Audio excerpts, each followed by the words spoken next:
جی بسم اللہ الرحمن الرحیم۔ ہم نے امام بخاری اور امام مسلم علیہم الرحمہ کے تحقیق حدیث کے منہج کے اوپر گفتگو کرنی۔ ہمارے پاس جو قدیم ترین سورس ہے اس حوالے سے کہ جس میں ہم یہ معلوم کر سکیں کہ امام مسلم کا منہج کیا تھا، امام بخاری کا منہج کیا تھا، وہ خود امام مسلم کی تحریر ہے ایک۔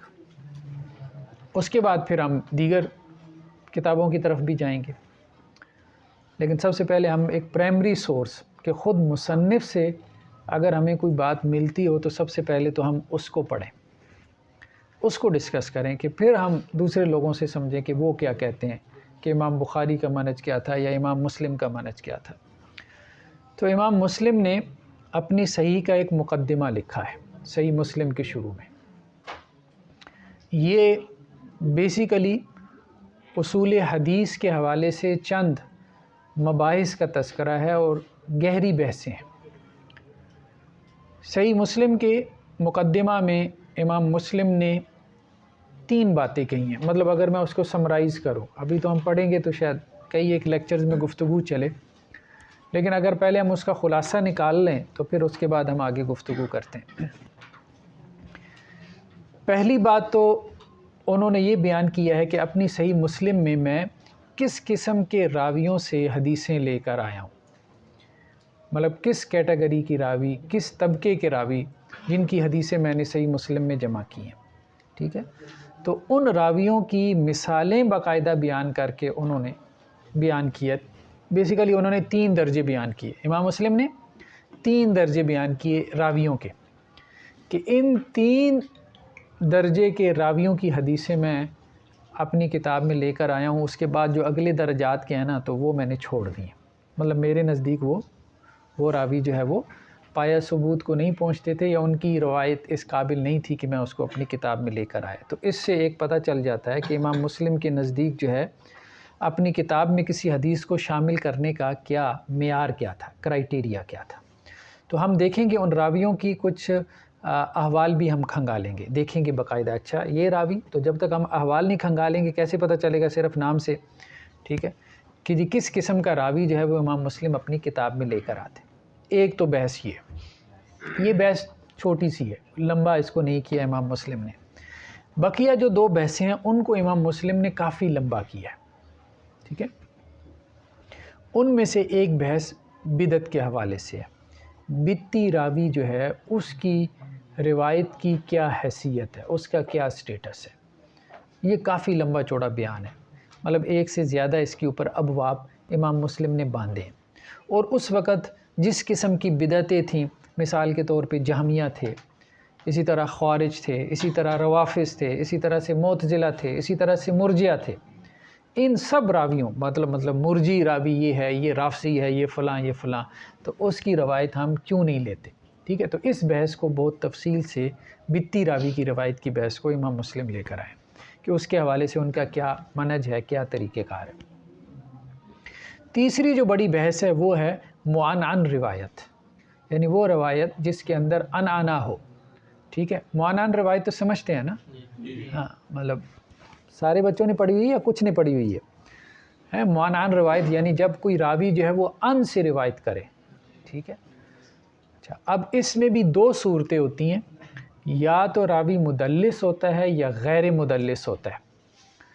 تو امام مسلم نے جو بحث کی ہے وہ غیر مدلس راوی کے بارے میں، یعنی مدلس راوی کا عنعنہ تو قبول نہیں ہوتا نا، ٹھیک ہے، اس کا عنعنہ قبول نہیں ہوتا، وہ ایک اصول ہے اور اس کی بھی آگے تفصیل ہے کہ عام طور پہ مدلسین کے 5 طبقات کر دیے گئے، فلاں کا عنعنہ قبول ہے، فلاں کا نہیں ہے، صحیحین میں ہے قبول ہے، صحیحین کے علاوہ قبول نہیں ہے، وہ لمبی چوڑی تفصیل ہے۔ تو مدلس راوی کی بات نہیں ہو رہی، غیر مدلس راوی، ٹھیک ہے، جو تدلیس نہیں کرتا، اس کا عنعنہ جو ہے وہ اس کی کیا حیثیت ہے یا اس کو قبول کرنے کی کیا شرائط ہیں۔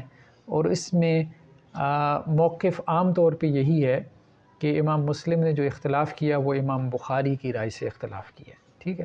تو وہ ہم تفصیل سے دیکھیں گے۔ وہاں بیسیکلی جو بنیادی فرق ہے وہ تیسری مبحث میں جا کے ہمارے سامنے آتا ہے کہ امام مسلم نے امام بخاری سے کیا فرق ڈالا ہے. تو لیکن شروع کی جو 2 مباحث ہیں اس میں امام مسلم نے اس کا تذکرہ نہیں کیا، لیکن تیسری مبحث میں بھی امام مسلم نے نام نہیں لیا. جب تنقید کی ہے تو نام نہیں لیا. اس لیے ہمارے ہاں بعض اہل علم نے یہ بات کہی ہے، شارحین نے، کہ اس میں اصل میں جو مخاطب تھے وہ امام بخاری کے استاذ علی بن مدینی تھے، اور بعض شارحین نے یہ کہا کہ نہیں، خود امام بخاری اس کے مخاطب تھے. ٹھیک ہے، لیکن دونوں کا موقف، امام بخاری کا بھی اور علی بن مدینی کا بھی موقف وہی تھا، اس میں کسی کا کوئی اختلاف نہیں. اچھا، جب ہم مقدمہ صحیح مسلم کو ہم دیکھتے ہیں، یہ سمجھیں کہ اصول حدیث کی ایک ابتدائی کتاب بھی ہے. ٹھیک ہے، تو اصول حدیث جب کہ مدون ہو رہا تھا، کمپائل ہو رہا تھا، اس کی بحثیں جو ہے وہ نکھر کر سامنے آ رہی تھیں. آج تو آپ ایک کتاب پڑھتے ہیں نا تو وہ بہت ریفائن فارم میں آپ کے سامنے جو ہے وہ اصول حدیث آتا ہے. آپ کون سی کتاب پڑھتے ہیں؟ تیسیر المصطلح پڑھتے ہیں یا کون سی پڑھتے ہیں؟ عطیب المناح یا تیسیر المصطلح، یہی ہمارے ہاں. یا زیادہ ہوا تو نخبۃ الفکر پڑھ لی، یا اس سے آگے کوئی چھلانگ لگا لی تو مقدمہ ابن صلاح تک پہنچ گئے. ٹھیک ہے، تو یہ ساری وہ کتابیں جو کہ ریفائن ہیں، مطلب اس وقت کی ہیں جب اصول حدیث تقریباً مکمل شکل میں ہمارے سامنے آ چکا تھا. لیکن جب آپ پیچھے جاتے ہیں نا، پیچھے، تو وہاں ابھی بحثیں ہو رہی تھیں. ٹھیک ہے، یعنی یہ وہ دور ہے جب ہم امام مسلم کے دور میں پہنچیں گے نا، کہ وہاں اصول حدیث کیا ہے، تو وہاں بیسیکلی مباحث ہو رہی ہیں، ڈسکشنز ہو رہی ہیں. وہاں چیزیں اتنی ریفائن نہیں ہیں کہ جیسے آج آپ اصول حدیث کی کتاب میں پڑھیں گے، ہاں بھائی بتی راوی کی روایت جو ہے وہ قبول ہے کہ نہیں، آپ کہیں گے 1 2 3 یہ شرائط ہے بھائی. ہاں، بتی راوی جو ہے وہ اپنی بدعت کی طرف داعی نہیں ہونا چاہیے. ٹھیک ہے، اب یہ چیزیں اب آپ اس طرح سے پڑھتے ہو، وہاں اس طرح سے نہیں ہوتی. ٹھیک ہے، وہاں وہ اور طرح سے ڈسکشن کر رہے ہوتے ہیں. یہ چیزیں بعد میں ریفائن ہو کے ہمارے سامنے. شروع میں امام مسلم نے جب یہ مقدمہ شروع کیا، یہ آپ سمجھ لیں کہ اصول حدیث کی بنیادی ترین کتاب ہمارے سامنے اگر کوئی ہے تو یہ صحیح مسلم کا مقدمہ ہے. جس طرح اصول تفسیر کے حوالے سے یہ بات ذہن میں رکھیں، بہت سارے لوگوں کو یہ غلط فہمی ہو گئی کہ ہمارے سلف نے اصول تفسیر پہ کچھ لکھا ہی نہیں. ہوتا یہ تھا کہ جیسے تبری کو دیکھ لیں، تفسیر تبری بہت بڑا ذخیرہ ہے تفسیر بالماسور کا. تو ابن جریر تبری علیہ الرحمہ نے اپنی تفسیر کے مقدمہ میں اصول تفسیر بیان کر دیے. ٹھیک ہے، اب لوگوں کے ذہن میں یہ ہوتا ہے کہ جیسے جی علیحدہ سے کوئی کتاب ہونی چاہیے. ٹھیک ہے، تو بڑے محدثین نے یہ بھی ایک کام کیا ہے کہ اپنی کتاب کے شروع میں یا کتاب کے آخر پہ اپنا جو ہے وہ منہج تحقیق مرتب کر دیا. وہ ایک اعتبار سے ان کے اصول حدیث ہی تھے، خبر کو پرکھنے کے اصول ہی تھے. ٹھیک ہے، علیحدہ طور پہ اصول حدیث کے نام سے پبلش نہیں ہوئے تو اس کا مطلب یہ نہیں کہ نہیں. تو امام مسلم نے سب سے پہلے تو وجہ بیان کی ہے. اچھا، یہ ہمارے سامنے جو ترجمہ ہے یہ پروفیسر ڈاکٹر محمد یحییٰ صاحب کا ہے، جو دارالسلام نے بھی بعد میں پبلش کیا ہے اس کو. یہ صحیح مسلم کا ترجمہ با محاورہ ترجمہ ہے، اچھا ترجمہ ہے. اچھا، اس میں امام مسلم نے سب سے پہلے تو بات کی ہے کہ جی میں یہ کتاب کیوں مرتب کر رہا ہوں، یعنی صحیح مسلم، اس کی ضرورت کیوں پڑی ہے. تو انہوں نے بتایا کہ ایک میرا شاگرد ہے، اور وہ شاگرد بھی ان کا خاص شاگرد تھا امام مسلم کا، جس نے اپنے استاد سے یہ درخواست کی کہ جی آپ ہمارے لیے ایک کتاب مرتب کریں جس میں آپ صرف صحیح حدیثیں بیان کریں. اس کی وجہ یہ تھی کہ معاشرے کے اندر امام مسلم بتا رہے ہیں، اب یہ آج کی بات نہیں ہے، وہ اپنے زمانے کی بات کر رہے ہیں، وہ ابھی ہم ان کے الفاظ میں دیکھ لیں گے کہ جی ہر دوسرا بندہ ہی ضعیف حدیثیں بیان کر رہا ہے، من گھڑت ضعیف اور موضوع روایات بیان کر رہا ہے.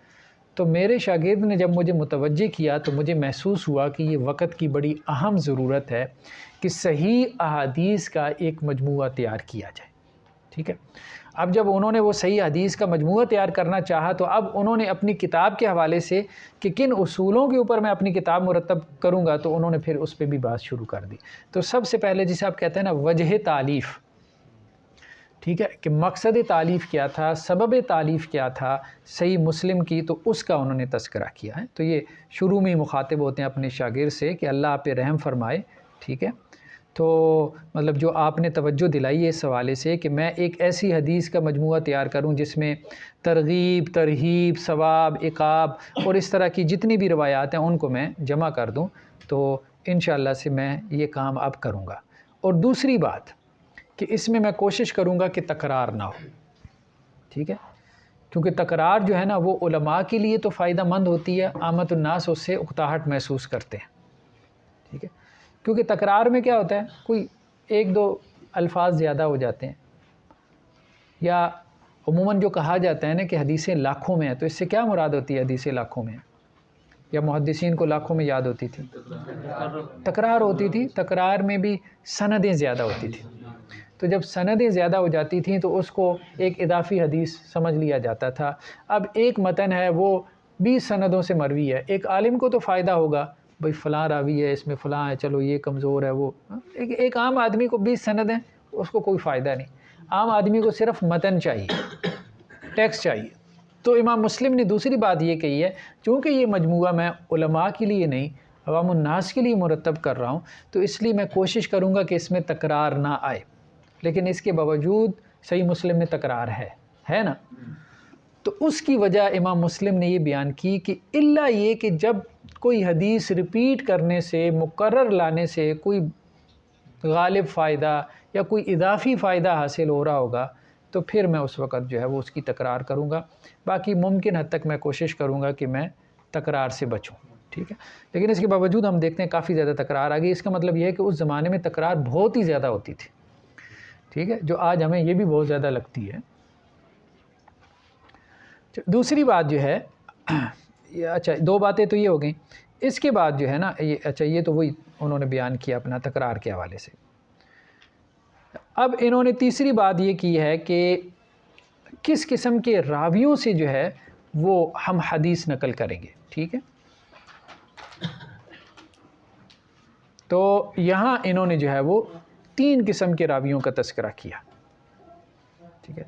ایک راوی وہ ہیں جنہیں وہ کہتے ہیں کہ یہ اعلیٰ درجے کے اعلیٰ پائے کے راوی ہیں، ٹھیک ہے، تو سب سے پہلے تو ہم ان سے روایات لے کر آئیں گے جو کہ اعلیٰ پائے کے اعلیٰ درجے کے راوی ہیں۔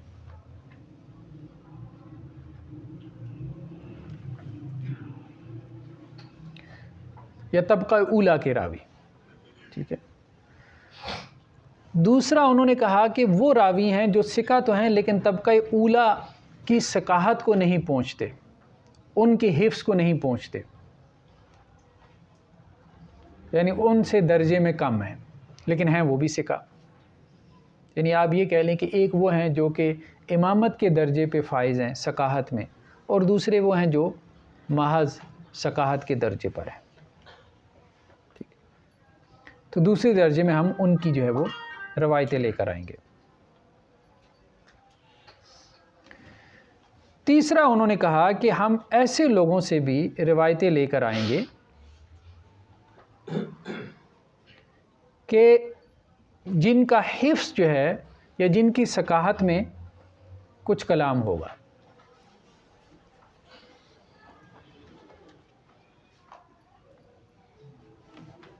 تیسرا انہوں نے یہ بات کہی۔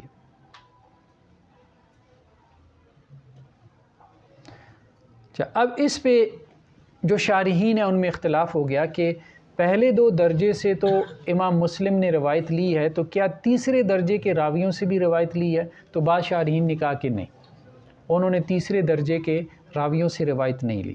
تیسرے درجے کے راوی وہ ہیں کہ جن کے بارے میں کلام ہے، یعنی کسی نے کلام کیا، ٹھیک ہے، تو امام مسلم نے جسے آپ کہتے ہیں متکلم فی راوی۔ چوتھے درجے کا راوی انہوں نے جس سے روایت نہیں لی، چوتھے درجے کا راوی، اس کے بارے میں امام مسلم کہتے ہیں کہ وہ ہے کہ جس کے ذوف پہ اتفاق ہے۔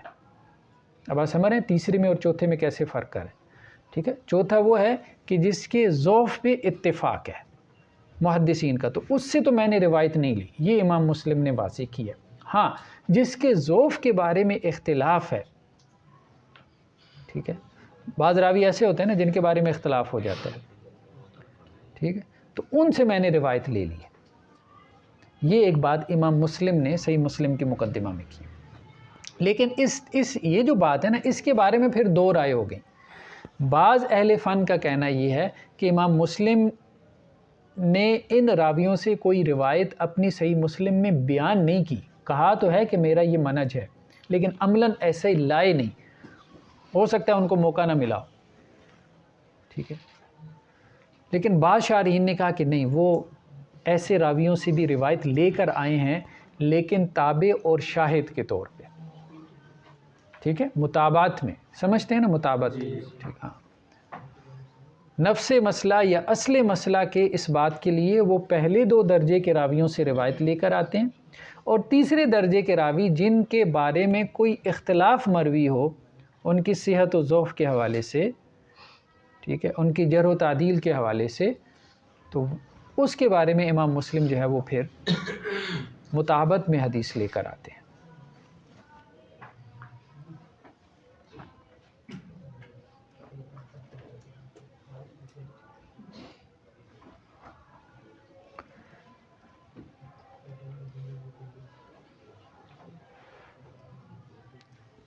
جی، اب یہاں تک بات واضح ہو گئی؟ چلیں جی، اب یہاں پر جیسے امام مسلم کیا کہتے ہیں، جو احادیث ان لوگوں سے مروی ہیں جو تمام ماہرین علم حدیث یا ان میں سے اکثر کے نزدیک متہم ہیں، یعنی جمہور نے اگر کسی راوی کو یا تمام نے کسی راوی کو متہم قرار دیا ہے، ان کی روایات سے ہمارا کوئی سروکار نہیں ہے، مطلب وہ آپ سائٹ پہ کر دو، ٹھیک ہے، جیسے عبداللہ بن مسور، ابو جعفر مدائنی، عمر بن خالد، عبد القدوس شامی، محمد بن سعید مسلوب، غیاث بن ابراہیم، سلیمان بن عمر نخعی، تو بس یہ جو روایات ہیں ان کو انہوں نے ان راویوں کو سائٹ پہ کیا، ٹھیک ہے۔ تو ابھی تک کا خلاصہ کیا نکلا؟ سب سے پہلے تو انہوں نے وجہ تالیف بیان کی کہ صحیح احادیث کا وہ مجموعہ بیان کرنا چاہتے تھے عوام الناس کے لیے۔ دوسرا، انہوں نے منہج تالیف میں یہ بات کی کہ ان کی کوشش ہوگی کہ وہ تکرار سے ممکن حد تک اجتناب کریں۔ تیسرا، انہوں نے یہ بیان کیا کہ 3 قسم کے راویوں سے وہ حدیثیں لے کر آئیں گے، چوتھی قسم کے راویوں سے وہ حدیث بیان نہیں کریں گے، ایک وہ جن کی ثقاہت اور حافظہ اعلیٰ درجے کا ہے، اور دوسرا وہ جو مطلب مناسب درجے میں ثقہ اور متقن ہے، ٹھیک ہے، اور تیسرے وہ کہ جن کے بارے میں کچھ کلام بھی ہمیں مل جاتا ہے، تو ان راویوں سے بھی وہ حدیث لے کر آئیں گے، اور چوتھے وہ کہ جن کے بارے میں جمہور کا موقف یہ ہو کہ وہ ضعیف ہیں یا مجروح ہیں، تو ایسے راویوں سے وہ روایت نہیں لائیں گے، ٹھیک ہے۔ اور اس کی وجہ کیا ہے؟ اس کی وجہ انہوں نے کہا کہ یہ زیادہ تر جو ہے وہ منکر اور شاذ روایات جو ہے وہ بیان کرتے ہیں۔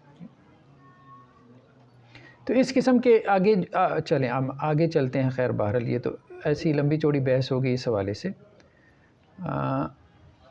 جہاں سے انہوں نے جو ہے وہ یہ بات شروع کی ہے۔ اب باقاعدہ جو وہ بحث شروع کر رہے ہیں اس حوالے سے، ثقہ راویوں سے حدیث بیان کرنا، کذابوں کو ترک کرنا اور رسول اللہ صلی اللہ علیہ وسلم پر جھوٹ باندھنے سے احتراز کرنا واجب ہے۔ تو یہ گویا کہ اب اپنا منہج تحقیق بیان کر رہے ہیں۔ تو منہج تحقیق میں سب سے پہلی بات کیا ہے کہ ثقہ راوی سے روایت بیان کرنا یہ شرعی فریضہ ہے، شرعی طور پہ یہ واجب ہے، ٹھیک ہے، اور جھوٹے راوی کی روایت کو ترک کر دینا یہ شرعاً واجب ہے، کیونکہ اس وقت لوگ جھوٹے راوی کی روایتوں کو بیان کر رہے تھے نا، اس وقت قصہ گو ہوتے تھے امام مسلم کے زمانے میں۔ یہ اب پیچھے لمبی چوڑی بحث ہے، میں نے جلدی سے چھوڑ دی، آپ دیکھ لیں، اردو میں آپ کو مل جائے گی۔ قصہ گو ہوتے تھے، جیسے آج کل ہمارے ہاں ہوتا ہے نا، کچھ جو ہے وہ مدرسے میں تیسری چوتھی کلاس سے بھاگ جاتے ہیں، ٹھیک ہے، آواز اور سر ان کی اچھی ہوتی ہے، ٹھیک ہے، مطلب کسی کا ہم نام نہیں لے رہے، آپ ہنسے بھی نہ، کوئی ذہن میں آپ کے آ رہا ہے تو وہ آپ ہی سوچ رہے ہیں، میں نہیں سوچ رہا، ٹھیک، تو لیکن یہ ہے کہ ان کی سر وغیرہ اچھی ہوتی ہے، تو وہ پھر جو ہے نا وہ چیزیں اس طرح سے بیان کرتے ہیں، قصے وغیرہ اس قسم کے بہت سارے وہ بیان کر جائیں گے جو انسان کو لگتا ہے کہ یار یہ پتہ نہیں کہاں سے لے آئیں۔ تو اس زمانے میں بھی واعظ اور قصہ گو ہوا کرتے تھے، جو مسجدوں میں جا کے بس لوگوں کو نئی نئی باتیں سنانا، تو لوگ ان کو پھر پیسے دیتے تھے، یار ایسی باتیں تو علماء سے کبھی نہیں سنی، ایسی حدیثیں تو کبھی جو ہے وہ بڑے بڑے شیوخ الحدیث سے نہیں سنی جو ان کو آتی ہیں، ٹھیک ہے، تو لوگ پھر ان کو پیسے دیتے تھے، تو اس طرح سے ان کا ایک پیشہ ہوا کرتا تھا، ٹھیک ہے، تو وہ روایتیں بھی جھوٹے راویوں کی روایتیں تھیں۔ تو امام مسلم نے اس ماحول کے اندر پھر یہ بات کی کہ ثقہ راویوں کی روایت کو بیان کرنا واجب ہے، اور جھوٹا راوی جب آپ کو پتہ چل جائے یہ جھوٹا راوی ہے تو اس کی روایت کو بیان کرنا اب آپ کے لیے کیا ہے، ہاں اس کو چھوڑنا آپ کے لیے واجب ہے۔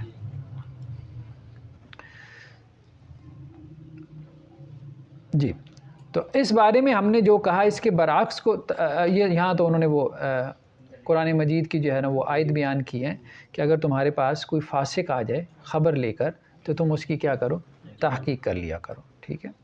اور اسی طرح اللہ تعالیٰ نے یہ بھی کہا کہ ممن ترضون من الشہداء، ان لوگوں کی گواہی جو ہے وہ قابل قبول ہے جن سے تم کیا ہو، راضی ہو، یعنی جن کی عدالت، جن کی ثقافت سے تم راضی ہو۔ اور اللہ نے یہ بھی کہا واشہدوا ذوی عدل، عادل لوگوں کو تم نے گواہ بنانا ہے، تو دنیا کا معاملہ ہو یا دین کا معاملہ ہو، ٹھیک ہے۔ تو یہ راوی بھی کیا کر رہا ہے، دین کے اوپر گواہی دے رہا ہے نا، راوی بھی دین کے اوپر گواہی دے رہا ہے، تو اس لیے اس کا عادل ہونا کیا ہے، ضروری ہے۔ یہاں سے انہوں نے یہ استدلال کیا، ٹھیک ہے۔ اچھا جی، اس کے بعد جو ہے یہ کچھ روایات لے کر آئے ہیں۔ ہم سے ابو بکر ابن ابی شیبہ نے حدیث بیان کی، کہا ہم سے وقی نے حدیث بیان کی، انہوں نے شعبہ سے، انہوں نے حکم سے، انہوں نے عبد الرحمن ابن ابی لیلہ سے، انہوں نے حضرت سمرہ بن جندب سے، ٹھیک ہے۔ اور وہ روایت کیا ہے کہ آگے روایت انہوں نے یہاں پہ جو ہے نا وہ میرے خیال میں پیچھے وہ روایت یہ والی روایت، یہ والی، من حدث عنی بحدیث یرا انہ کاذب فہو احد الکاذبین، جس نے مجھ سے کوئی حدیث بیان کی یرا انہ کاذب، اس کا کیا مطلب ہے یرا انہ کاذب ہے؟ دو چیزیں ہیں، اس کو معروف بھی پڑھا گیا ہے، یرا بھی پڑھا گیا، اور اس کو یرا بھی پڑھا گیا۔ یہاں انہوں نے ویسے اس کو مجہول لکھا ہے، ٹھیک ہے۔ یرا انہ کاذب، رآ یرا کا مطلب تو یہ ہوتا ہے کہ مطلب اسے یقین ہو کہ یہ جھوٹ ہے، یرا انہ کاذب یعنی اسے یقین ہے کہ یہ جو میں بیان کر رہا ہوں یہ جھوٹ ہے، تو وہ جھوٹوں میں سے ایک جھوٹا ہے۔ دوسری صورت یہ ہے کہ ہم اس کو مجہول پڑھیں، تو جب اس کو مجہول پڑھا جائے گا تو پھر اس کا معنی کیا بنے گا، یرا انہ کاذب، ہاں اگر اس کا خیال یا رائے یہ بن رہی ہے کہ یہ جھوٹ ہے۔ بعض اوقات آتا ہے نا آپ کے سامنے ایک حدیث آ گئی مثال کے طور پہ، یعنی یہ اب معنی اس سے زیادہ بلیغ ہو گیا۔ ایک یہ ہے کہ آپ کے پاس حدیث کی تحقیق ہے، پہلی صورت تو یہ ہے کہ اگر آپ اس کو معروف پڑھتے ہیں تو اس کا مطلب یہ ہے کہ آپ کے پاس حدیث کی تحقیق ہے، آپ نے کہیں پڑھا ہوا ہے یار یہ جھوٹی روایت ہے، ٹھیک ہے، موضوع روایت ہے، میں نے فلاں جگہ پڑھا تھا، ٹھیک ہے، فلاں عالم نے اس کی تحقیق پیش کی تھی، پھر تو آگے اس کو بیان کرے گا تو یہ جھوٹوں میں سے ایک جھوٹ ہے۔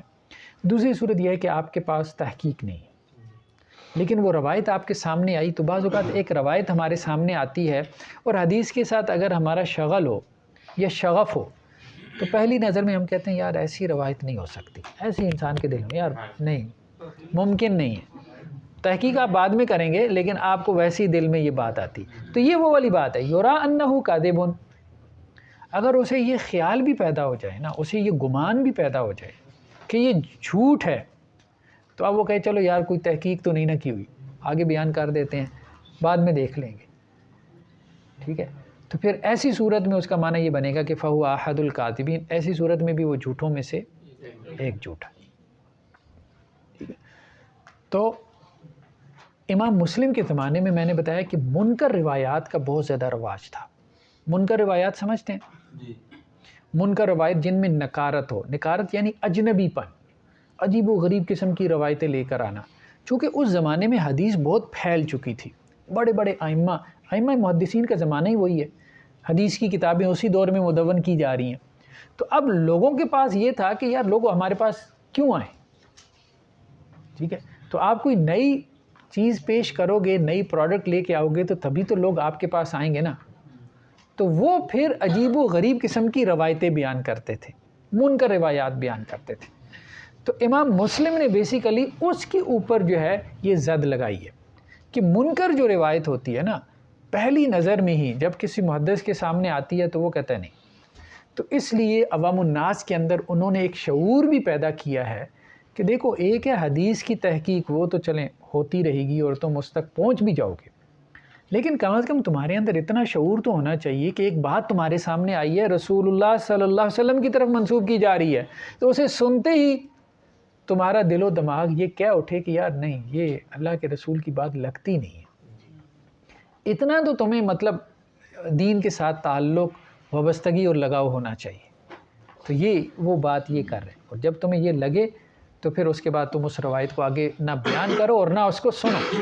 جب سنو تو فوراً اس سے حوالہ مانگ لو، بتاؤ بھائی کہ کن راویوں کی روایت ہے، پھر دیکھو کہ وہ راوی ثقہ ہیں کہ نہیں. ٹھیک ہے، تو یہ بات یہاں پہ جو ہے وہ تو ودلت السنہ علی نفی روایت المنکر من الاخبار. ٹھیک ہے، سنت نے دلالت کی ہے کہ منکر روایت جو ہے اس کو نقل کرنا یہ درست نہیں ہے.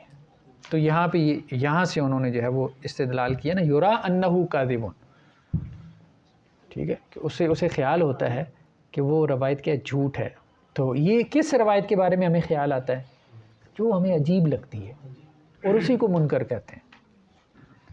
تو استدلال یہاں سے اس روایت سے کیا ہے امام مسلم نے کہ منکر روایت جو ہے وہ جیسی آپ سنیں، وہ تو محدث نے حکم لگانا ہے نا کہ یہ روایت منکر ہے. ٹھیک ہے، لیکن جیسی آپ سنیں آپ کو اس میں نکارت محسوس ہو تو آپ کے لیے اس کو بیان کرنا جو ہے وہ جائز نہیں رہ جاتا. تو یہ بات انہوں نے یہاں سے بیان کی. آگے انہوں نے جو ہے وہ اس کی سند جو ہے وہ بیان کرتی ہے.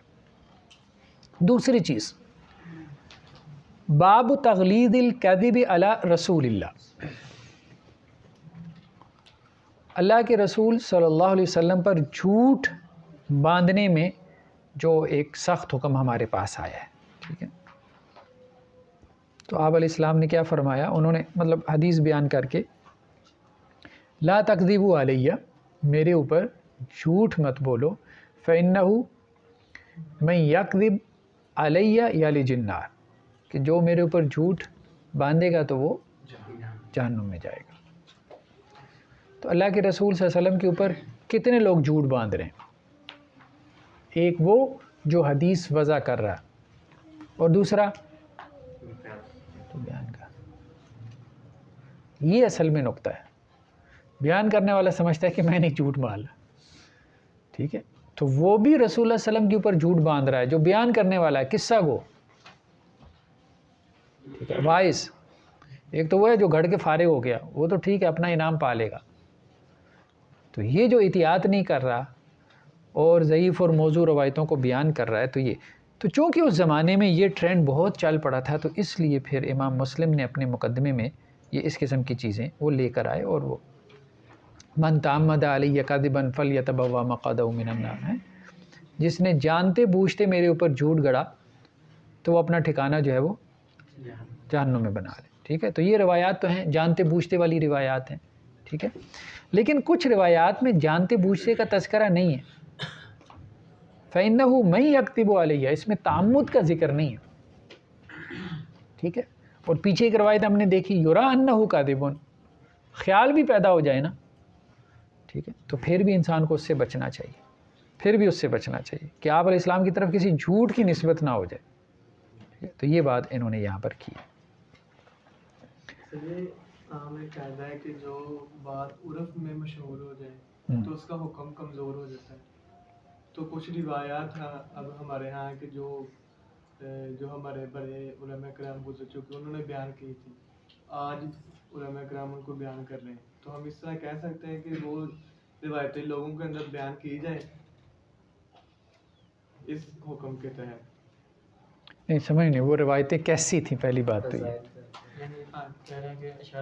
یعنی اگر فضائل میں لے کر آ جاتے ہیں علماء جی میں نہیں، لیکن اصل بات یہ ہے کہ جو چیز اب مشہور ہو چکی ہے، لیکن ہم اس قاعدے کے تحت کہ جو چیز مشہور ہو جائے اس کا حکم کمزور ہو جاتا ہے، تو اس کے تحت ہم اس پر عمل کرتے ہیں یا اس کو بیان کرتے ہیں. دیکھیں اصل بات یہ ہے کہ اگر ایک ہے ضعیف اور ایک ہے موضوع روایت، ٹھیک ہے، موضوع روایت کا تو بیان کرنا ویسے ہی جائز نہیں ہے جیسے ہم دیکھ رہے ہیں. تو وہ تو اللہ کے نبی صلی اللہ علیہ وسلم پہ جھوٹ کرنے والی بات ہے. دوسرا اس میں امام مسلم ایک اور چیز لے کے آئے ہیں، وہ ہے منکر.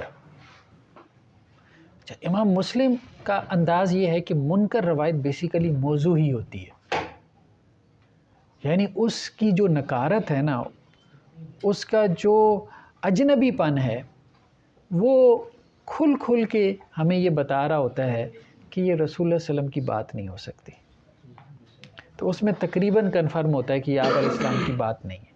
تو اس لیے منکر روایت کو بھی امام مسلم جو ہے وہ موضوع کی کیٹیگری میں ہی رکھتے ہیں اور اس کے اوپر موضوع کا حکم ہی جاری کرتے ہیں کہ جس طرح موضوع روایت کا بیان حرام ہے، اسی طرح منکر روایت کا بیان بھی حرام ہے، ٹھیک ہے، کیونکہ وہ جھوٹ کے قریب ہے۔ دوسری جو آپ نے بات کی وہ ہے ضعیف روایت، مثال کے طور پہ ضعف کے بھی کئی ایک درجے ہیں، ٹھیک ہے، بعض اوقات ضعف جو ہے وہ کم ہوتا ہے، تو جب ضعف جو ہے وہ کسی میں کم ہو تو اب اس روایت کو آگے بیان کیا جا سکتا ہے کہ نہیں کیا جا سکتا، وہ علماء میں اختلافی مسئلہ ہے، لیکن اس میں یہ رائے جو ہے مطلب اختیار کی جا سکتی ہے یا بہتر معلوم ہوتی ہے کہ اس کے ضعف کی طرف اشارہ کر دیا جائے، یعنی جب وہ آپ روایت بیان کریں تو آپ اپنے سامعین کو، آپ اپنے ناظرین کو یہ بتا دیں کہ اس روایت کے بارے میں کلام ہے، یا اس روایت کو جو ہے وہ اہل علم نے ضعیف قرار دیا ہے، ٹھیک ہے، یا اس میں فلاں راوی ضعیف ہے، جو بھی جس طرح سے بھی آپ اشارہ کرنا مناسب سمجھیں، ٹھیک ہے، تو پھر اس کے بعد میرے خیال میں کوئی حرج نہیں رہ جاتا، اس کے بعد جو ہے وہ آپ بری و ذمہ ہو جاتے ہیں، ٹھیک ہے۔ تسلی گئی جو روایت ہے اس میں بھی اختلاف ہے، کچھ اسے نہیں مانتے، کہتے ضعیف ہی ہے، تو اس والے سے دیکھیں حسن لغیری بھی جو روایت ہے نا، مثال کے طور پہ ضعیف روایت جو ہے تعدد طرق سے قوت پکڑ جاتی ہے، مطلب یہ ایک ان لوگوں کی طرف سے بات کہی جاتی ہے جو حسن لغیری کی حجیت کے قائل ہیں۔ ضعیف روایت جو ہے جب متعدد طرق سے آئے، متعدد اسانید سے آئے، ٹھیک ہے، مختلف لوگوں کی طرف سے آئے، اور اس میں بھی ضعف ہے، اس میں بھی ضعف ہے، اس میں بھی ضعف ہے، تو اس میں قوت پیدا ہو جاتی ہے۔ اس میں بھی اگر یہ بات بیان کر دی جائے کہ یہ حسن لغیری ہے، اور اب تو ہمارے ہاں دیکھیں جو محققین ہیں عام طور پہ حدیث کی کتابوں کی تحقیق جو پبلش کرتے ہیں، شائع کرتے ہیں، تو وہ نیچے اس کا لحاظ کرتے ہیں، اس میں فرق کرتے ہیں، وہ لکھتے ہیں کہ یہ روایت صحیح ہے، یہ بھی لکھتے ہیں کہ یہ حسن ہے، بعض اس کا بھی فرق کرتے ہیں کہ یہ صحیح لغیری ہی ہے، یہ حسن لغیری ہے، تو یہ ایک اچھی روش ہے۔ جب آپ یہ بتا دیتے ہیں کہ یہ حسن لغیری ہے تو آپ نے اگلے کو بتا دیا کہ بھائی میری پوزیشن کیا ہے، میرا سٹیٹس کیا ہے، اور حدیث کا کیا سٹیٹس ہے یا میرا موقف کیا ہے۔ چلو تمہارے نزدیک اگر حسن لغیری حجت نہیں ہے تو آپ نہ مانو، ہم نے تو بتا دیا نا، تو آپ بری و ذمہ ہو گئے، ٹھیک ہے۔ تو آپ کے ذمے اگر آپ اس مثال کے طور پہ آپ موضوع روایت کے بارے میں بھی اگر بتا دیں کہ بھائی یہ موضوع روایت ہے، تو اس کو بیان کرنا جائز ہے کہ نہیں؟ جائز ہے۔ جب آپ کہہ دیں کہ بھائی یہ من گڑت روایت ہے، ممبر پہ کہہ دیں، آپ ایک روایت بیان کریں، کہیں کہ جی من گڑت روایت ہے، موضوع روایت ہے، تو ٹھیک ہے، ایک نہیں 10 بیان کریں، آپ کیا فرق پڑتا ہے، ٹھیک ہے، آپ تو ہیں کہہ کر بیان کرے، ہاں کہہ کے بیان کریں نا، اصل بات یہ کہہ کے بیان کریں۔ تو حسن لغیری ہے یا ضعیف روایت ہے، آپ اس کو کہہ کے بیان کریں تو کوئی حرج نہیں، مسئلہ تب آتا ہے جب آپ اس کو چھپائیں گے، جسے آپ اپنی اصطلاح میں تدلیس کہتے ہیں، ٹھیک ہے، تو وہ جب مدلس راوی بنے گے نا تو پھر مسائل پیدا ہوں گے۔ جب وہ غیر مدلس راوی ہوگا، نہیں چھپائے گا، اس کے بعد کوئی ایشو ہی نہیں ہے، آپ جو مرضی کریں۔ علماء نے جو ہے وہ ضعیف حدیث کے اوپر پوری پوری کتابیں لکھی ہیں، موضوع روایات کے پورے ذخیرے جمع کر دیے ہیں، ٹھیک ہے۔ تو آپ اپنے ناظر کے اوپر، اپنے سامع کے اوپر اس بات کو چھوڑ دیں تو میرے خیال میں کوئی حرج کی بات نہیں۔ اگر ناظرین اور سامعین ان چیزوں سے نا واقف ہیں، جیسے موضوع کی اصطلاح سے، ہاں تو اگر ان کو کہہ کہ ہم بیان کرتے ہیں، وہ تو صحیح سمجھ کے آگے کہنے کہ مولوی صاحب بیان کر رہے تھے، حدیث کا موضوع ہے۔ نہیں دیکھیں، نہیں ایسی بات، تھوڑا سا ہاں اضافہ کروں گا اس جی میں کہ آپ نے کہا ابھی بتایا کہ جو تحقیق کے بغیر کوئی روایت بیان کرے گا وہ بھی جھوٹ کے حکم میں شامل ہوگا، ٹھیک ہے، لیکن آج اس جدید دور کے اندر لوگوں کی تقسیم کر دی گئی ہے، یہ محقق ہے، یہ عام عالم دین ہے، یہ فلاں، یہ عام لوگ ہیں، ٹھیک ہے، تو اس میں پھر کیسے حکم لگائیں؟ یعنی ایک عام بندہ ہے، وہ کتاب پکڑتا ہے اور وہ قرآن کی آیت یا ایک حدیث پڑھ لیتا ہے اور اس کو اس طرح آگے بیان کر دیتا ہے، اور ایک یہ کہ ہم پر تو ٹھیک ہے، فرض بنتا ہے کہ ہم محقق ہیں، ہم اس کی تحقیق کریں، لیکن یہ جو جھوٹ والا حکم ہے یہ عام پر لگے گا ہی نہیں۔ آپ کا پہلے کیا سوال تھا، پھر ہم ان کے سوال کی طرف آتے ہیں۔ یہ اصطلاح لوگوں میں مشہور نہیں ہے۔ ہاں یہ کہہ رہے ہیں کہ جی لوگوں کے سامنے آپ موضوع کا لفظ بولیں گے تو وہ کہیں گے بھائی کتاب کا موضوع ہیں، وہ تو اس کو وہ ٹاپک سمجھ لیں گے، ٹھیک ہے، جیسے غریب کو ٹھیک ہے، تو ہاں جیسے غریب جو حدیث کی ایک اصطلاح ہے تو اس سے مراد وہ غریب آدمی سمجھ لیں گے، ٹھیک ہے، تو وہ آپ سے ہو سکتا ہے سوال بھی کرے کہ حدیث امیر اور غریب کیسے ہو سکتی ہے. تو کہنے کا مقصد یہ ہے کہ ایسے میں آپ اس کو ٹرانسلیٹ کریں نا ان کی زبان میں، جو زبان وہ جانتے ہیں. جیسے آپ اس کو موضوع نہ کہیں، آپ کہیں من گھڑت روایت ہے. اب من گھڑت کا مطلب تو سمجھتے ہیں نا وہ، جیسے کہیں کہ جی گھڑی ہوئی روایت ہے، اپنی طرف سے گھڑی گئی ہے. یا ہمارے یہاں ایک انگریزی میں لفظ بولا جاتا ہے فیبریکیٹڈ ہے. ٹھیک ہے، تو جو اصطلاح وہ جانتا ہے اس اصطلاح میں آپ اس کے ساتھ گفتگو کریں تو یہ مسئلہ نہیں رہ جائے گا. اب جیسے ضعیف روایت ہے نا، تو جو یونیورسٹی کے بچے ہوتے ہیں ہم انہیں نہیں کہتے ضعیف روایت، کیونکہ انہیں نہیں سمجھ میں آئے گی. وہ ضعیف کا مطلب ان کے نزدیک ہوتا ہے کمزور. کمزور مطلب جیسے ضعیف بابا. ٹھیک ہے، تو پھر ہم انہیں کہتے ہیں ویک رپورٹ. ٹھیک ہے، ویک نیریشن، تو پھر ان کو سمجھ میں آتی ہے. اس میں آپ متبادل کے طور پہ انگریزی کے کچھ الفاظ استعمال کر سکتے ہیں، یا اردو کے متبادل الفاظ جو ہے وہ استعمال کر سکتے ہیں. ضعیف کے بجائے آپ کہہ دیں کہ بھائی یہ روایت جو ہے نا ثابت نہیں ہے، کمزور ہے. ٹھیک ہے، تو اس قسم کی بات کر سکتے ہیں. دوسرا انہوں نے سوال کیا تھا کہ عامی جو ہے نا اس کے بارے میں کیا حکم ہے. محقق تو چلیں تحقیق کر کے روایت بیان کرے، یا عالم کو تو یہی سوٹ کرتا ہے کہ وہ تحقیق کے بعد روایت بیان کرے. دیکھیں اس میں جو یہ ساری بحث امام مسلم لے کے چلیں، پورے مقدمے کی پوری بحث آپ دیکھیں گے نا کہ وجہ تالیف بھی کتاب کی یہی ہے کہ منکر روایات کی بھرمار ہو گئی ہے. ہر کسی کو شوق چڑھا ہوا ہے کہ جی میں نے کوئی نئی بات کرنی ہے، جیسے آج کل شوق چڑھا ہوا ہے. ظاہری بات ہے لوگ نئی بات سنتے ہیں. آپ کے جتنے موٹیویشنل سپیکر ہیں مجھے بتائیں، ٹھیک ہے، یہ آپ کے جو یوٹیوب اور سوشل میڈیا پہ بیٹھے ہیں، تو لوگ کیوں، آپ روٹین کی باتیں کریں گے وہی جو پہلے لوگ کر رہے ہیں، تو لوگ آپ کی بات سنیں گے؟ بہت کم لوگ. نئی بات کریں گے تو لوگوں کے کان کھڑے ہو جائیں گے، او یار یہ. ٹھیک ہے، تو وہ اس زمانے میں، اب ظاہری بات ہے وہ حدیث کا زمانہ تھا نا، اس وقت اپنی طرف سے نئی باتوں کی کوئی ویلیو نہیں ہوتی تھی. تو اب ایسے میں وہ کیا کرتے تھے، نئی نئی حدیثیں لاتے تھے، اب ان کی ویلیو بڑھتی تھی. ٹھیک ہے، یہاں ویلیو، تو وہ ایک پورا زمانہ ایسا جو ہے آپ کہہ لیں کہ جی اس منہج کے اوپر کھڑا ہو چکا تھا کہ نئی نئی حدیثیں لے کر آؤ. ایک جیسے دوڑ لگ گئی تھی، نئی نئی باتیں کرو، تو منکر روایات آ رہی تھیں. تو ایسے میں امام مسلم نے پھر یہ بات کی کہ یہ نئی نئی حدیثیں لے کر آنا جن کو اہل علم جانتے ہی نہ ہو، جن کا میدان، جن کا فانی جو ہے وہ حدیث ہے، تو ایسی روایتیں جب معاشرے میں پھیلیں گی تو فتنہ اور فساد برپا ہوگا. اور ایسے میں عوام الناس کو بھی چاہیے کہ بڑے علماء سے جو معروف حدیثیں انہوں نے سن رکھی وہ تو ٹھیک ہے، اور جو نہیں سن رکھی غیر معروف منکر روایات ہیں تو وہ ان کو سائٹ پہ کریں. دیکھیں نا سوسائٹی میں، دیکھیں نا ممبر سے، محراب سے ہر زمانے کے اندر حدیثیں تو بیان ہوتی ہیں نا، تو لوگ سنتے ہی رہتے ہیں. عام آدمی کے پاس بھی حدیث کا کوئی ذخیرہ ہے کہ نہیں ہے نا؟ ادھر سے سنی، ادھر سے سنی، ادھر سے سنی. ارکان اسلام 5 ہیں، سب نہیں سنی ہوگی. آپ سے بھی جب سنے گا تو اس کو کوئی وحشت نہیں ہوگی. اب فلاں مولوی صاحب نے بھی بتایا تھا، فلاں نے بھی، فلاں خطیب نے بھی یہ بات بیان کی تھی کہ ارکان اسلام 5 ہیں، اسلام کی بنیاد 5 چیزوں کے اوپر ہے. ٹھیک ہے، تو وہ اسے وحشت نہیں ہوگی. لیکن ایک بالکل نئی بات سن لے گا کہ ارکان اسلام 7 ہیں، تو وہ پھر اس کے بھی یہ کیا، یہ مولوی صاحب کو نئی بات لے کر آئے ہیں. ٹھیک ہے، ٹھیک ہے. تو اب جب ایسی بات وہ سنیں، اب فرض نمازیں 5 ہیں، اس کو پتہ ہے بھائی سوسائٹی میں ساری کہہ رہے ہیں 5 نمازیں ہیں. اب کسی سے سن لیں بھائی نمازیں تو 2 ہیں یا 3 ہیں، یا نمازیں تو اصل میں 6 ہیں. ٹھیک ہے، تو یہ ہیں منکر. اب اگر منکر کا معنی نہ سمجھ آتا ہو نا، تو ایک بندہ ہے یوٹیوب کے اوپر، آپ لوگ میں سے جو یوٹیوب دیکھتے ہیں، میں یہ نہیں کہہ رہا کہ دیکھیں، لیکن جو آلریڈی دیکھتے ہیں، اس کا نام ہے محمد شیخ. وہ قرآن بیان کرتا ہے. ٹھیک ہے، قرآن کے علاوہ بات نہیں کرتا. اس کی باتیں سنیں تو آپ کو بات سمجھ میں آئے گی کہ منکر کیا ہوتی ہے. ٹھیک ہے، تو اب وہ کیا کہتا ہے، وہ یہ کہتا ہے کہ جی قرآن جو ہے نا حضرت آدم کے زمانے سے ہے. کیا ہے؟ قرآن حضرت آدم کے زمانے سے نازل ہوا ہے. اب جب آپ یہ بات سنیں گے، یہ اس کو کہتے ہیں منکر. منکر سمجھیں، ایک بالکل نئی بات ہے، اجنبی بات. اچھا تورات اور انجیل پھر کیوں آئی ہیں؟ نہیں، تورات اور انجیل اصل میں قرآن ہی کے نام ہیں. موسیٰ علیہ السلام کے زمانے میں قرآن کو تورات کہہ دیا گیا، عیسیٰ علیہ السلام کے زمانے میں انجیل کہہ دیا گیا، آپ علیہ السلام کے زمانے میں اس کو قرآن کہہ دیا گیا. اللہ نے ایک ہی کتاب اتاری ہے. اب بات کتنی اچھی ہے، اللہ نے انسانوں کی ہدایت کے لیے ایک ہی کتاب اتاری ہے جو شروع دن سے آج تک موجود ہے، اور وہ قرآن ہے.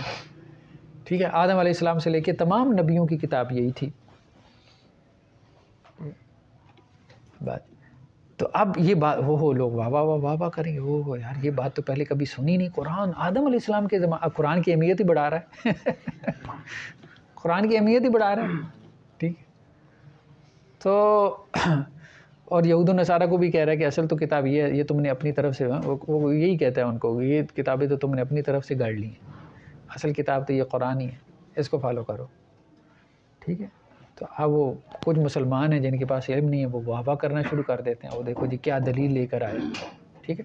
تو منکر بات، اجنبی بات، نئی باتیں دین کے اندر، تو یہ وہ کام، تو یہ جو منکر روایات ہیں نا، منکر، یہ بات سمجھ لیں بس، یہ عوام الناس کو بھی پتہ چل جاتا ہے کہ یار یہ کیا بات ہے. کیونکہ عموماً نا آپ کے پاس بھی کچھ لوگ آتے ہوں گے، میرے پاس تو آتے ہیں، خیر یار وہ فلاں مولوی صاحب نے یہ روایت بیان کی، کبھی سنی نہیں، فلاں مولوی صاحب نے یہ حدیث بیان کی. کچھ لوگ آ کے کہتے ہیں نا یار یہ حدیث فلاں وہ مولوی صاحب سے کبھی سنی ہے لیکن اور کسی سے نہیں سنی. تو اس کا مطلب یہ ہے کہ اس کے بھی کان کھڑے ہوئے ہیں، اور ہو سکتا ہے واقعتاً مطلب اس کے نالج میں نہ آئی ہو اور وہ صحیح حدیث ہو، اور بعض اوقات ہو سکتا ہے کہ وہ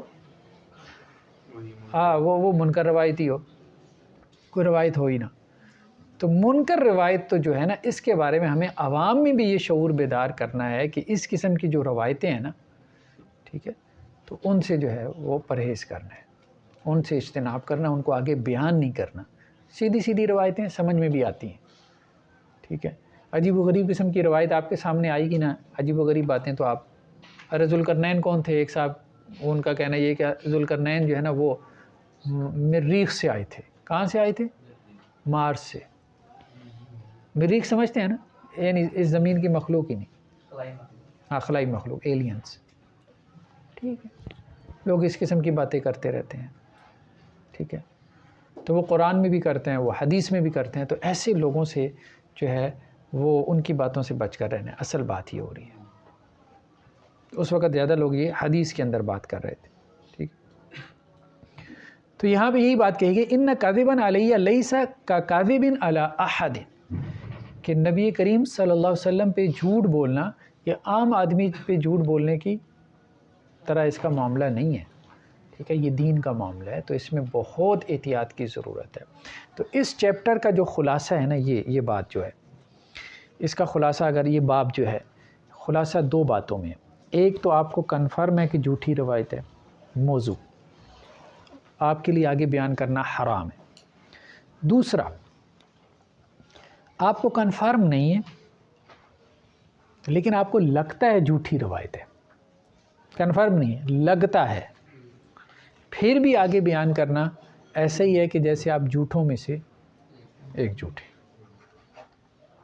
یہ لگتا ہے، یہ بیسیکلی منکر روایت میں ہوتا ہے، ٹھیک ہے.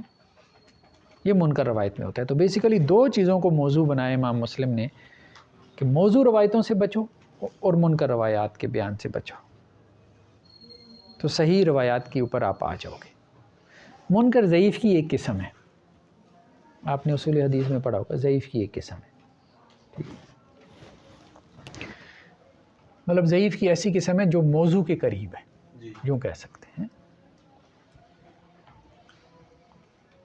دوسرا اہم نقطہ جو امام مسلم نے بیان کیا، یہ بہت اہم ہے، بہت ہی اہم ہے.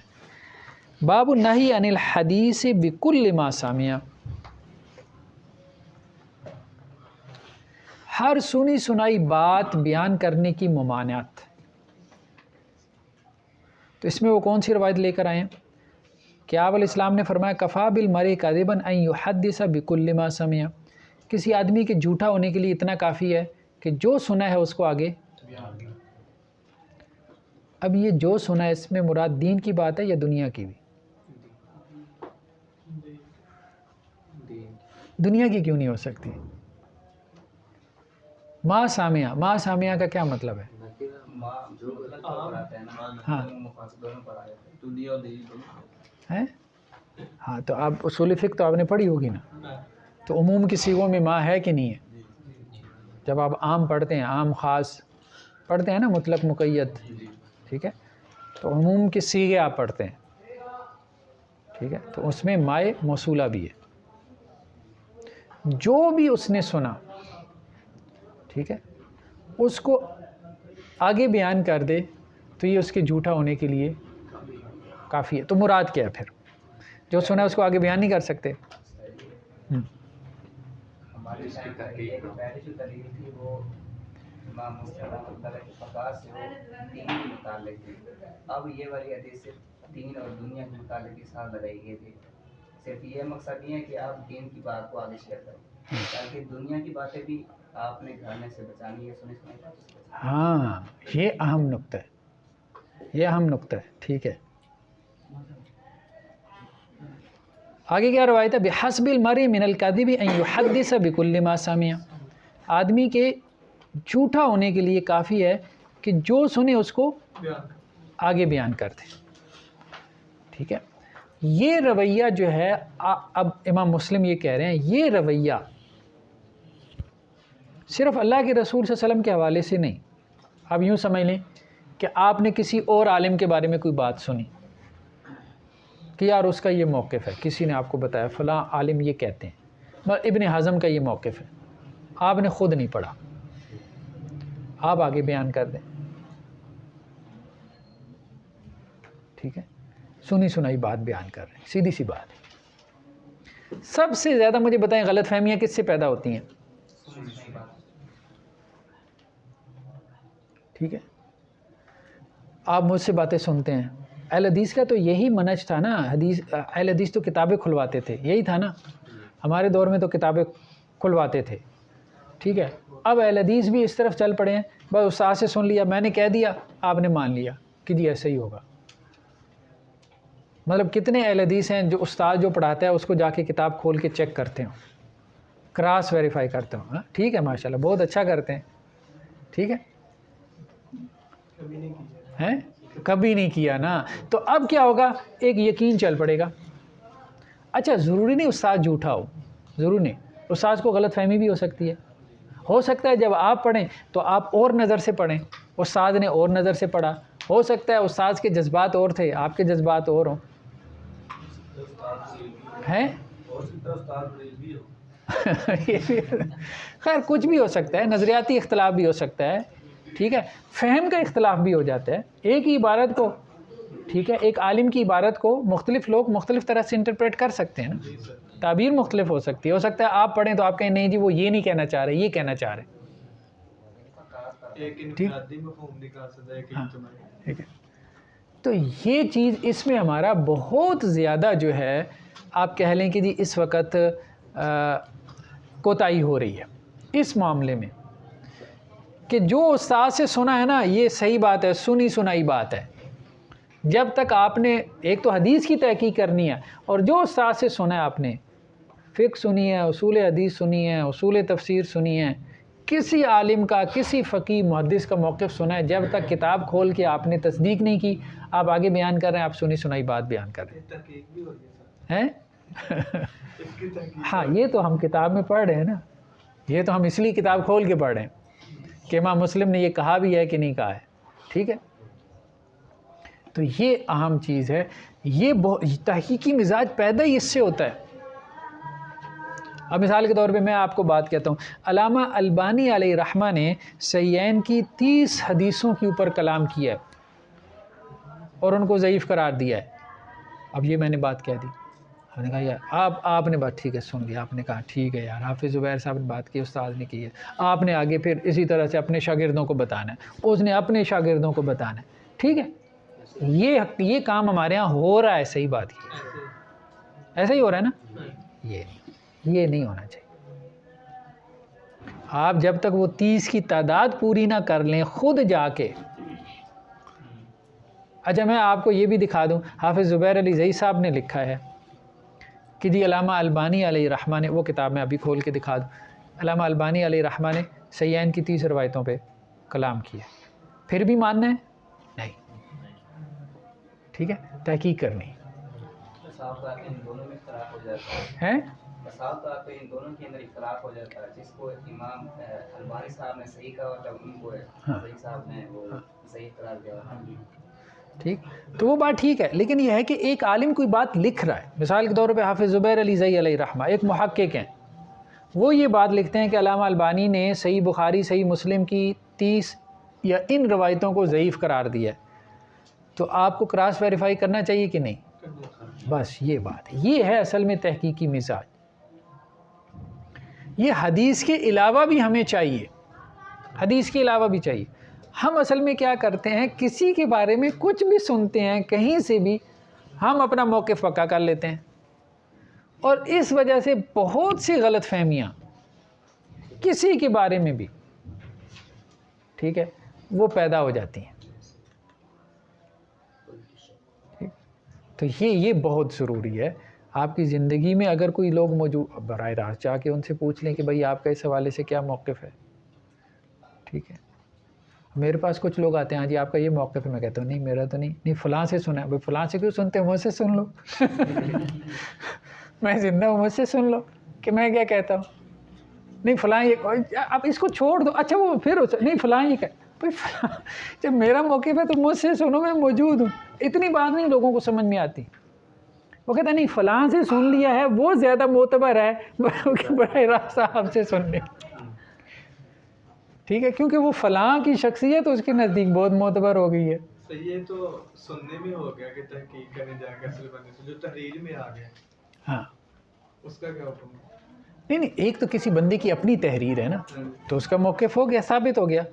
اب اس نے کسی کے بارے میں لکھا ہے، ٹھیک ہے، تو آپ کیا کرتے ہیں؟ ظاہری بات ہے آپ کو اس کی تحقیق کرنی چاہیے، کیونکہ بہت دفعہ میں علماء غلطیاں کرتے ہیں. میں آپ کو بتاؤں، آپ کی کمپیریٹیو فقہ کی کتابیں، فقہ المقارن کی کتابیں غلطیوں سے بھری پڑی ہیں. ٹھیک ہے، اب جیسے مثال کے طور پہ ابن حزم علیہ الرحمہ نے ایک کتاب لکھی الاجماع کے نام سے. ابن حزم بہت بڑے عالم ہیں. ٹھیک ہے، آپ ان کی تحریر پڑھیں، انسان بہتا چلا جاتا ہے. تو انہوں نے کہا کہ جی ان مسائل میں اجماع ہے. ٹھیک ہے، ایک کتاب لکھتی ان مسائل میں اجماع ہے، 1 2 3 4 5 کر کے. امام ابن تیمیہ علیہ الرحمہ نے اس کے اوپر تعلیق چڑھا دی ہے، فٹ نوٹس، کہا کہ نہیں اس مسئلے میں اجماع نہیں ہے، فلاں نے اختلاف کیا، اس میں اجماع نہیں ہے، فلاں نے اختلاف کیا، اس میں اجماع نہیں ہے، فلاں نے اختلاف کیا. ٹھیک ہے، تو اب اگر ابن تیمیہ علیہ الرحمہ کا مطالعہ نہ ہوتا، تحقیق نہ ہوتی، تو آپ ان مسائل میں اجماع سمجھ کے بیٹھے ہوتے کہ ابن حزم نے لکھ دیا. تو علم اس تحقیق سے آگے بڑھتا ہے، یہ بات سمجھنے والی ہے. آپ کسی بڑے عالم کی تحقیق پہ اعتماد کر لیں گے تو علم تو رک جائے گا، کیونکہ وہ غلطی سے پاک تو نہیں ہے. کیا آپ کا خیال ہے کہ غلطی سے پاک ہے؟ لوگوں نے علامہ البانی علیہ الرحمہ کی بھی تو غلطیاں نکالی ہیں نا. ٹھیک ہے، تو ایسا ہی ہے، علم ایسے ہی آگے چلتا ہے. تو ہم یہ کہہ رہے ہیں کہ اب جس نے غلطی نکالی اس نے کراس ویریفائی کیا ہوگا نا، کتابیں کھولی ہوں گی نا. بغیر کتابیں کھولے تو وہ غلطی نہیں نکال سکتا تھا. یہی بات ہم کر رہے ہیں. ابن حزم جو اجماع کے قائل تھے، ہاں ابن حزم علیہ الرحمہ اجماع کے قائل. نہیں وہ امام احمد بن حنبل کی طرف منسوب ہے کہ جس نے اجماع کا دعویٰ کیا تو وہ جھوٹ بولتے ہیں. ٹھیک ہے، اچھا اس میں ایک اور روایت یہ ہمارے سامنے آئی ہے کہ ابن وہب یہ کہتے ہیں قال علی مالک، مجھے امام مالک نے کہا، ٹھیک ہے، اعلم انہ لیس یسلم رجل حدث بکل ما سمع ولا یکون اماما ابدا، کہ وہ آدمی جو سنی سنائی بات آگے بیان کر دے وہ کبھی امام بننے کی اہلیت نہیں رکھتا. ٹھیک ہے، جو سنا ہوا علم آگے نقل کر دے، تحقیق نہ کرے. جس نے امام بننا ہے نا کسی بھی فن میں، وہ تحقیق کرے گا. وہ سنا ہوا علم، سنا ہوا مطلب صرف اب حدیث نہیں، جو بھی اس نے سنا ہے اپنے اساتذہ سے. ٹھیک ہے، تو جس سے تو براہ راست سن لیا وہ تو ٹھیک ہے، وہ تو ہم کہہ رہے ہیں نا، وہ تو ٹھیک ہے. اب ایک استاذ کا موقف ہے تو وہ تو آپ اسی سے سنیں گے نا، تو اس میں تو کوئی درمیان میں کوئی ضرورت نہیں. ہاں کسی دوسرے کا موقف آپ نے اگر اس کی تحقیق کریں، یہ تحقیق کا مادہ، اس کی عادت ڈالیں. ٹھیک ہے، آگے پھر وہ کچھ روایتیں لے کے آئے ہیں، بحسب المرء من الکذب ان یحدث بکل ما سمع. ٹھیک ہے، پھر عبد الرحمن ابن مہدی سے، یہ ائمہ جرح و تعدیل میں سے عبد الرحمن ابن مہدی ہیں. لا یکون الرجل امام یقتدی بھی، آدمی اس وقت تک وہ امام نہیں بن سکتا کہ جس کی اقتداء کی جاتی ہے. ٹھیک ہے، یعنی جس کو لوگ فالو کرتے ہیں. حتیٰ یمسک عن بعض ما سمع، جو سنا ہے نا اس میں سے کچھ آگے نہ بیان کرے، کیونکہ جو بھی اس نے سنا ہے، ٹھیک ہے، وہ سارا ہی آگے بیان کر دے تو اس کا مطلب یہ ہے کہ یہ بندہ محقق نہیں ہے. محقق وہ ہوتا ہے جو سنتا ہے نا اس میں سے کچھ آگے بیان کرتا ہے, کچھ اپنے پاس روک لیتا ہے. تو وہ یہ کہہ رہے ہیں یہ امام کی علامت ہے, امام کی نشانی ہے. اب ایک بندے کو 10 حدیثیں ملی, اس نے آگے 10 ہی بیان کر دیں, یہ کبھی امام نہیں ہو سکتا. ٹھیک ہے, تو ہمارے بڑے ائمہ محدثین نے یہ نہیں کیا کہ جو حدیثیں ان کے پاس تھی ساری بیان کرتی, ایسا تو نہیں تھا نا, لاکھوں میں سے چند ایک بیان کی. ٹھیک ہے, ہاں جتنے بھی بڑے بڑے تھے تو وہ بیان کرتے تھے. کوئی کہتا تھا بھائی میرے پاس 10 ہیں تو 10 میں سے ایک تو میں بیان کرتا ہوں.